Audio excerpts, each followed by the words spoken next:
So guys, quite a few stuff happened in week 8. 5-1 to Aston Villa, Brighton beating Spurs, Newcastle beating Manchester United, Man City losing to Wolves, and Liverpool winning it through a late penalty, which I didn't think it was one. Some of you already know this, but you see, week 8 predictions did not happen because my assistant moved house, so she needed my help to move stuff into a new house. And yet, everything is done, her house is sorted, so now I'm back. Still disappointed I missed out on week 8 though, but still, we've got week 9 to look forward to, so here are my predictions for week 9 of the Premier League this season, so here we go! Everton v West Ham. Only 8 games in and Marco Silva is under huge pressure. Understandably so, because Everton are third from bottom in the Premier League table and only 2 wins in the league all season. They certainly haven't improved from last season, and if they don't win anytime soon, their manager could be out of the job sooner rather than later. I think West Ham are slightly better than last season, but they are still inconsistent to me. But from my point of view, they are much better than Everton at the moment. But these are the type of games that can go either way, and you're not certain on who will turn up. Pretty much sums up Everton and West Ham. Maybe the international break could make a difference for Everton, but for me, nah. I think it'll be a show of the spoils. 1-1. Aston Villa v Brighton. So both teams won last time out in extraordinary fashion. See, Aston Villa ripped Norwich to shreds on the day. No problems, they just went straight after them right from the off. Now that's the way I think Aston Villa should play for the rest of the season because it'll really be useful to help them stay up. As for Brighton, not sure if Tottenham played that bad or if Brighton just turned out the better team, but my goodness, they just blew Spurs away. And also Brighton's first win since the opening day. Now let's see if they can push on from here. Now this is a different task for both teams because these two will give each other a hard time, much more than Norwich and Spurs did. But because Aston Villa pose more of an attacking threat than Brighton, I think Aston Villa will win. Just. 2-1. Bournemouth v Norwich. What happened to Norwich? Concede 5 goals at home to Aston Villa. That I don't think any of us expected.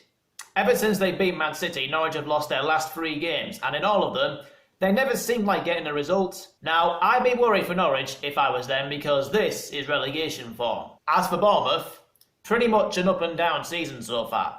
At most times they are brilliant to watch, but at other times they are just not up to their ability. But they are doing fine so far this season, so I think Bournemouth will be okay. I can only see Bournemouth winning this one quite comfortably because I don't think Norwich will be able to deal with the attacking threat Bournemouth have.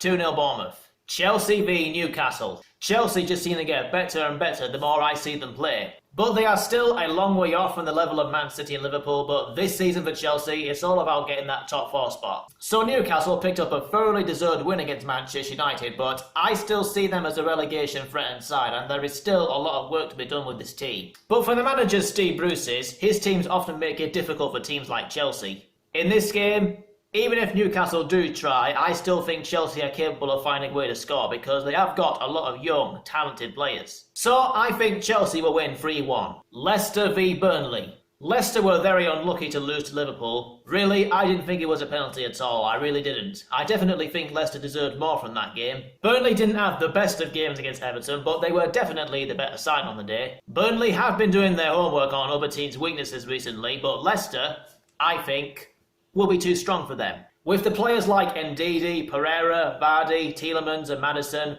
I don't think Burnley will go the whole 90 minutes keeping them quiet. So therefore, I think Leicester will win 3-0. Tottenham v Watford. I haven't seen Spurs play as badly as this in a long time. Beaten 7-2. 7-2 to Bayern Munich. And losing to Brighton. They also lost in the Carabao Cup to a lower league team, Colchester. So something's going terribly wrong at Spurs at the moment. It must be because most of these players have been at the club for a long time and they are fancying a change. Or maybe because Mauricio Pochettino's tactics aren't working anymore. So really, Spurs need to wake up as soon as possible, otherwise this could be a bad season for them. See, Watford need to pick themselves up as well. They are winless and bottom of the league. After wasting a glorious chance to get their first win of the season against Sheffield United, I'm starting to wonder how things will turn out for Watford this season. So this game, with 2 struggling teams, I think Spurs will take the 3 points. Only narrowly, because I don't think it'll be convincing. 1-0 Spurs. Wolves v Southampton. When Wolves beat Watford, I thought to myself, they've just beaten bottom of the league. That's all. Turns out, I was all wrong, because when they beat Man City at the Etihad, I was speechless. I think most of us were absolutely amazed. It seemed exactly like the Wolves team we saw from last season. So right now, I definitely think Wolves can go on and have a good season. Plus, the record against the top 6 is really impressive. Take note of that. Southampton aren't doing particularly well this season. It's a worrying sign when you lost 5 games from your opening 8. And after recently getting thrashed at home by Chelsea, it's kind of getting to the point where the alarm bells start to ring. And since they're playing at Wolves, who must be beaming with confidence from that Man City win, Southampton are going to be in for a very difficult afternoon. Unless they come up with something. So here, I think Wolves will make it a 3rd consecutive league win and continue their good form. 2-1 Wolves. Crystal Palace v Manchester City. After losing to Wolves, that's the 3rd time Man City has slipped up now. So another slip-up or two, then the title is most likely going to Liverpool. Not only did Man City lose, they also didn't even play well. We usually don't see that from them. Must be the effect of not having Laporte or Vincent company. So now that the gap is 8 points, I think it's going to be a very difficult task for Man City to catch up with Liverpool now. On the other hand, Crystal Palace are doing quite well this season. 6 in the league so far. I definitely think that this season is the perfect opportunity for Crystal Palace to show us all how good a team they are. As for the game, I do think Man City will bounce back. Although Crystal Palace may seem a bit stronger at home than usual, I still think Man City will come away with a win. 2-0 Man City. Manchester United v Liverpool. I gotta be honest, this is probably the worst Manchester United team I have ever seen. In the last few months, they have been very poor. They don't get forward enough, they are leaky at the back, and everyone just seemed unsure of what they're doing. So I really can't tell where Man United will go from here, but there has to be a spark somewhere. Liverpool really made the most of that penalty at the end, didn't they? But no matter, they are still a very strong team, always finding a way to win. So this could well be their season. Right now, the way I look at Man United, I really can't see them causing Liverpool any problems whatsoever. I also think Liverpool will find it easy to score past Man United, so I think Liverpool will win 2-0. Sheffield United v Arsenal. So Sheffield United have been doing really well so far this season. Even if they are in a relegation scrap, they are still a very tough team to beat, and they have been making it difficult for teams. Take Bournemouth, Chelsea, Everton and Liverpool for example. But there is a flaw. They are unbeaten on the road, which is a good thing, but at home, they lost 3 games. So their home form is something they need to work on.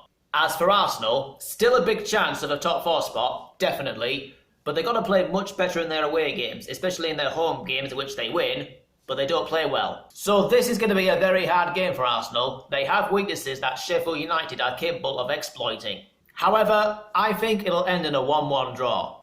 So there you have it guys, those are my predictions for Week 9 of the Premier League this season. Week 8 had a lot of surprises. Week 8 has just proven to me that really anything can happen. So anything can happen in Week 9, so hopefully I get something right. And plus guys, that is actually it for this video. So if you like my videos, please make sure you subscribe to the channel if you haven't already, and please turn on those notifications so you don't miss any of my videos. Please leave a like and a comment down below, and I will see you guys next time.